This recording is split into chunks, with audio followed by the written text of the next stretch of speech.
कि हमेशा ग्रामीण इलाके को, दलित पिछड़े के इलाके को, आदिवासी बाहुल्य क्षेत्र को नजरअंदाज किया जाता है। उस गरीब को अच्छा स्वास्थ्य सुविधा मिले, ये क्यों व्यवस्था क्यों नहीं कर रहे हैं? आज ग्रामीण इलाके में देखते हैं कि 2 से 3 कक्षा के बच्चे एक रूम में बैठ रहे हैं। पिछले 5 सालों में 4000 के करीब गर्भवती महिलाओं के गर्भ में ही उनके बच्चों का मृत्यु हो गया है मेरे संसदीय क्षेत्र में। विवादित बयान हमारे प्रधानमंत्री जी के रहे थे कि मंगलसूत्र छीन लिया जाएगा, लेकिन मैं कहना चाहूंगा लागू किया जा रहा है गरीब लोगों पे, आम जो भौतिक सुविधा उस पे, लेकिन वर्तमान में जो जीएसटी और महंगाई है वो अवश्य हमारे देश की गरीब महिलाओं का मंगलसूत्र छीनने का काम करेगी। बिना पैसे खर्च किए घर बैठे कमाए 1500 रुपए प्रतिदिन। बस डाउनलोड करें बैंक साथी ऐप, फ्री ट्रेनिंग लेकर कमाना शुरू करें। बैंक साथी से जुड़कर 15 लाख लोगों के सपने हुए पूरे। अब बारी है आपकी।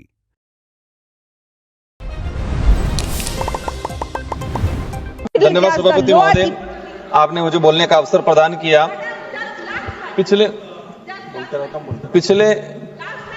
पिछले कुछ सालों से जिस तरह से केंद्र सरकार हो या राज्य सरकार हो, जिनका जो बजट आया है, वे बजट शहरों को ध्यान में रखते हुए, अमीर और उद्योगपतियों को ध्यान में रखते हुए आया गया है। और हम देखते आए हैं कि हमेशा ग्रामीण इलाके को, दलित पिछड़े के इलाके को, आदिवासी बाहुल्य क्षेत्र को नजरअंदाज किया जाता है।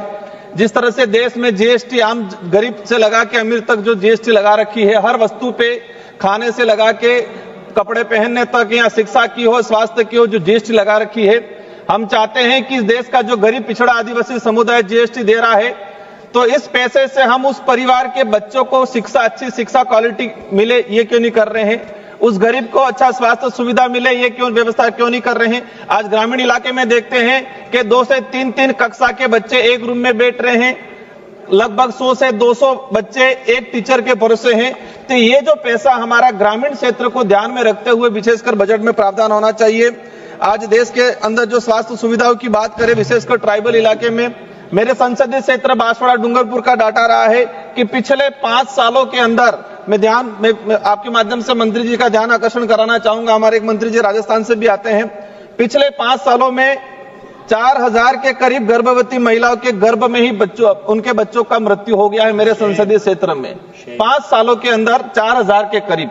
तो हमारी स्वास्थ्य सुविधाओं पे हमारा बजट क्यों नहीं? और जा भी रहा है तो वो भ्रष्टाचार की बेट चढ़ रहा है। हम चाहेंगे कि शिक्षा हो, स्वास्थ्य हो, ये चीजें जीएसटी से और टैक्स से फ्री रहे। सारी चीजें आदिवासी बाहुल्य क्षेत्र में सिकल सेल की बीमारी, कैंसर की बीमारी, टीबी की बीमारी बुलेट ट्रेन से फास्ट तेजी से भाग रही है। हम देश के अंदर आंकड़ा उठा के निकालेंगे तो सबसे ज्यादा सिकल सेल, कैंसर, टीबी बीमारी ट्राइबल इलाके के अंदर है। तो इस पे ध्यान दिया जाए। केंद्र सरकार द्वारा संविधान के अनुच्छेद 244(1) 5वीं अनुसूची के प्रावधानों के तहत ट्राइबल के विकास के लिए अलग अलग बजट का एलोकेशन किया जाता है। लेकिन पिछले हम 2-3 सालों से देखते आ रहे हैं, या तो एलोकेशन हुआ है वो भी मूल रूप से धरातल पे नहीं पहुंच पाता है। और पिछले सरकार में, या उस समय कांग्रेस की सरकार थी राजस्थान के अंदर, तो क्या विवाद रहा कि हमारे 2022-23 का बजट में अनुच्छेद 275 का जो बजट नहीं पहुंच पाया। और साथ ही हम चाहेंगे, पिछले 2 सालों से एसटी की छात्रवृत्ति ट्राइबल इलाके में नहीं मिली है। आज एक विशेष मुद्दा, जो बेगा जनजाति, जिसे राष्ट्रीय मानव का दर्जा मिला है, भारत के अंदर राष्ट्रीय मानव का दर्जा बेगा समुदाय को मिला हुआ है। और बेगा समुदाय के लिए केंद्र सरकार की एक विशेष योजना संचालित हो रही थी, लेकिन पिछले समय से देखा है कि इस योजना में बजट में कोई प्रावधान नहीं किया गया है और उल्टा बेगा समुदाय के साथ अत्याचार बहुत तेजी से बढ़ रहा है। एक घटना का अवगत कराना चाहूंगा। 9 मार्च 2025 को मध्य प्रदेश के मंडला जिले में हिरण सिंह पर्ते नामक व्यक्ति को गोली मारकर हत्या कर दी गई। हम चाहेंगे उसकी सीबीआई जांच हो और साथ ही बेगा समुदाय के लिए विशेष पैकेज लाया जाए। सभापति महोदय, अंतिम में कहना चाहूंगा कि मैं उस संसदीय क्षेत्र से आता हूं, बांसवाड़ा, जहां से विवादित बयान हमारे प्रधानमंत्री जी के रहे थे कि मंगलसूत्र छीन लिया जाएगा। लेकिन मैं कहना चाहूंगा, जिस तरह से जीएसटी लागू किया जा रहा है गरीब लोगों पे, आम जो भौतिक सुविधा उस पे, वो मंगलसूत्र कोई सीने नहीं छीने, लेकिन वर्तमान में जो जीएसटी और महंगाई है वो अवश्य हमारे देश की गरीब महिलाओं का मंगलसूत्र छीनने का काम करेगी।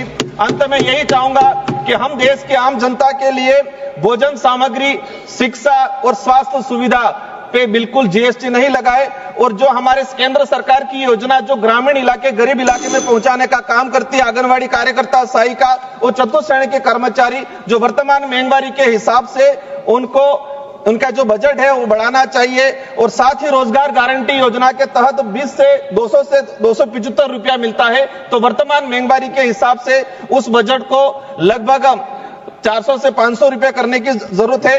और देश में माइक्रो फाइनेंस कंपनियां ट्राइबल इलाके के अंदर 25 से 30% ब्याज पे पैसा दे रही है। वही पैसा हमारी बैंकों ने माइक्रो फाइनेंस कंपनी को दे रखा है और जो लगता है कि माइक्रो फाइनेंस कंपनियों को फ्री छूट दे रखी है ग्रामीण इलाकों में लूटमारी करने के लिए। इसी के साथ में कहना 3 माननीय सदस्यों की सूची और है। यदि सभा की सहमति हो तो 15 मिनट के लिए सदन का समय बढ़ाया जाए। 15 मिनट ठीक। 15 मिनट बस।